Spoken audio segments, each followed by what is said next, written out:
Alhamdulillah, alhamdulillahilladzi arsala rasulahu bil huda wa dinil haq liyudhhirahu 'ala dini kullihi walau karihal musyrikun. Asyhadu an la ilaha illallah wa asyhadu anna Muhammadan abduhu wa rasuluh.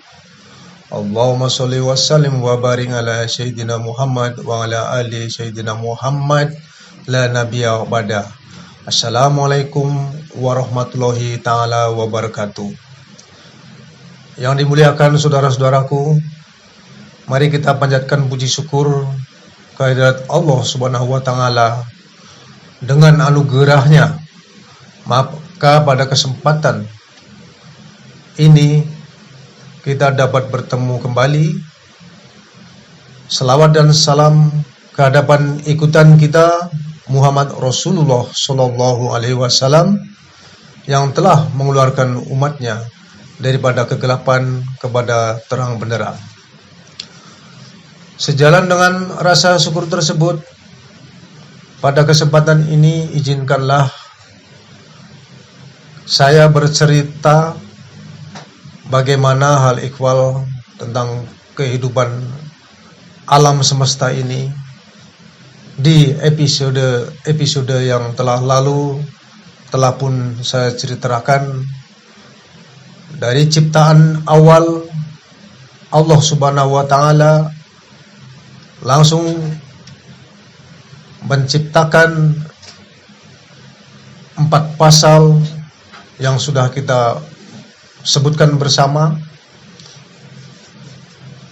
Kini saya ingin menceritakan bagaimana aras dan surga dan neraka itu diciptakan Allah. Bismillahirrahmanirrahim. Wa likulli wihatun huwa muwaliha. Dan setiap umat mempunyai kiblat yang dia menghadap kepadanya. Aras dijadikan Allah yang pertama sekali. Yang dimaksud aras di sini aras di bumi. Mengapa saya katakan aras di bumi? Ketika Allah menciptakan aras tersebut, dikaitkan dengan penciptaan alam, langit dan bumi beserta isinya. Penciptaan itu sendiri dalam waktu 6 masa. 6 masa dalam hitungan Allah tidak sama masa dengan hitungan manusia. Pada hari ke-7, maka beliau beristirahat duduk di singgasananya untuk mengatur alam ciptaannya.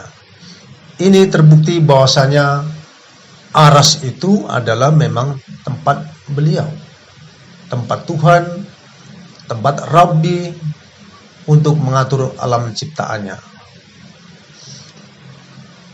Kembali kepada peristiwa yang pernah saya alami,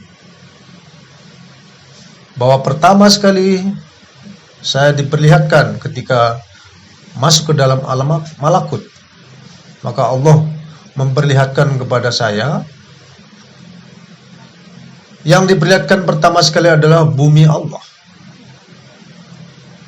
Kemudian bumi Allah itu yang saya ceritakan bahwasanya bagaimana padang yang luas. Ketika melihat di atas, bagaimana Adam menceritakan, melihat di atas langit ada kaki aras. Kemudian disitulah berkeyakinan bahwa di atas bumi itu ada aras, dan aras itu di bawahnya air. Jadi sesungguhnya aras itu berada di atas air. Maka dari sebagian ulama mengatakan aras yang pertama sekali diciptakan itu adalah air. Karena alasannya bahwasanya aras itu di atas air. Kini terbukalah bahwa ketika saya diperlihatkan Allah melihat tempat itu, maka masuklah ke tempat itu. Bagaimana peristiwa Isra dan Mi'raj Nabi Muhammad SAW sudah dijelaskan. Ketika di Sidratul Muntaha, langit ketujuh, Jibril tidak menyertainya. Artinya Nabi Muhammad Rasulullah SAW menuju ke langit yang tertinggi di Sidratul Muntaha berjalan sendiri. Kemudian di sundusul aras, ketika itu terperanggah, sujud, tersungkur, melihat ada tetesan sundusul dari aras, begitu besar, Allahu Akbar. Artinya setiap manusia atau setiap mukmin yang ketika masuk ke dalam alam malakut, maka insya Allah Allah akan memperlihatkannya. Dengan memperlihatkannya itulah bertambah yakin bahwa sesungguhnya Tuhan ada di situ. Bahwasanya kita ini ada yang mengatur. Kita terperanjat atas kebesarannya, karena di dalam ayat kursi juga disebutkan Allahu la ilaha illa huwal hayyul qayyum, yang hidup dan menghidupkan di atas kursinya. Ayat itu tanda yang duduk di kursi itulah yang sebenarnya Rabbil Alamin. Dan tidak lain, tidak bukan bagaimana penciptaan awal sekali Nur Muhammad sebagai bagian dari Ana minallah wal mu'minina minni, bahwa Muhammad itu datang daripada Allah. Namun perlu juga diketahui bahwasanya supaya jangan salah paham bahwa Muhammad atau Tuhan yang berada di atas aras sesungguhnya adalah Robbinas, Tuhan mengatur manusia, Rabbil Alamin. Ketika terbuka matanya di atas aras Sidratul Muntaha, maka tersungkur melihat asyhadu an la ilaha illallah wa asyhadu anna Muhammadar Rasulullah. Jadi itulah yang dipandang ketika kita sebagai manusia hendaknya berharap penuh, banyak berharap agar kita bisa mencapai ke tempat itu. Bagaimana caranya? Tentulah bahwa ketika kita melakukan peribadahan, melakukan persembahan, segala sesuatunya dilakukan dengan sungguh-sungguh. Tidak bermain-main. Karena ketika kita melakukan persembahan, sesungguhnya yang menerima persembahan itu itulah yang dikatakan asyhadu an la ilaha illallah wa asyhadu anna Muhammadar Rasulullah. Karena beliau jugalah menjadi saksi kita. Terciptanya aras tadi, maka ketika itu dapatlah kita gambarkan semua yang terjadi itu adalah karena Allah telah menciptakan Nur Muhammad. Kemudian surga dan neraka juga demikian.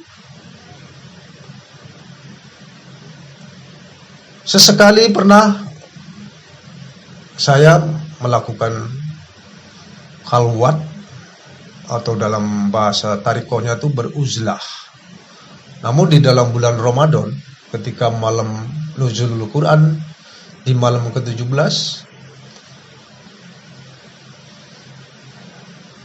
kita sebagai umat ingin tahu aktivitas ketika nuzulul Quran. Sehingga ketika saya diperlihatkan Allah, maka ketika itu saya bertanya kepada Rabb, sesungguhnya mana surga?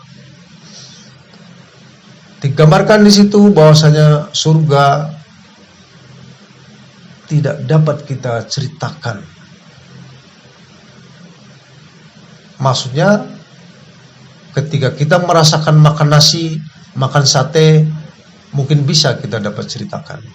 Namun ketika kita diperlihatkan surga, maka sesungguhnya di luar kemampuan, tidak bisa kita menceritakan. Begitu lembut di dalam keagungan surga, maka wajarlah bahwasanya di dalamnya itu ada namanya malaikat yang menabur wangi-wangi di dalam surga itu sendiri. Sehingga ketika saya diperlihatkan pemandangan itu, sungguh takjub dan tidak bisa berkata apa-apa. Begitu indah, begitu cantik. Bagaimana hendak kita membayangkan? Karena sesungguhnya yang kita rasakan di dunia ini hanyalah 1% daripada nikmat yang ada, yang Allah berikan kepada kita. Ini sebagai gambaran kita bahwasanya kita ini di dalam melaksanakan ibadah kita, mempersembahkan kepada Allah di hadapan asyhadu alla ilaha illallah wa asyhadu anna muhammadar rasulullah, kita tidak boleh bermain-main. Aina ma takunu ya'ti bikumullahu jami'ah. Pasti Allah akan mengumpulkan kita semua. Di manakah ini kita bahas bahwasanya keempat pasal yang tercipta dahulunya, walaupun dia di alam malakut, ternyata ada namanya, yaitu melingkupi daripada Baitullah.